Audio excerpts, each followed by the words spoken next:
අද අපි ඇවිල්ලා ඉන්නේ හුංගම් ප්‍රදේශයේ තවත් ප්‍රෝණීන් වැඩකට. දැන් මේ ඔයාලට පෙනෙන බෙන්ජමිනා ගහ මීට මාස 6කට විතර කලින් ප්‍රෝණින් කරපු බෙන්ජමිනා ගහක්.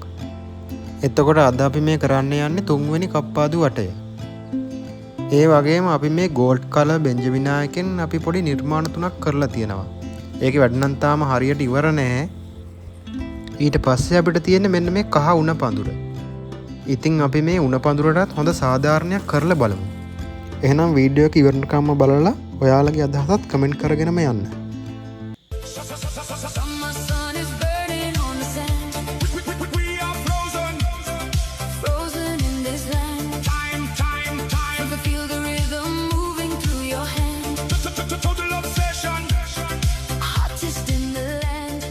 මේ තියෙන්නේ බෙන්ජමිනා ගහේ 3 වෙනි කප්පාදුවෙන් පස්සේ පෙනුම.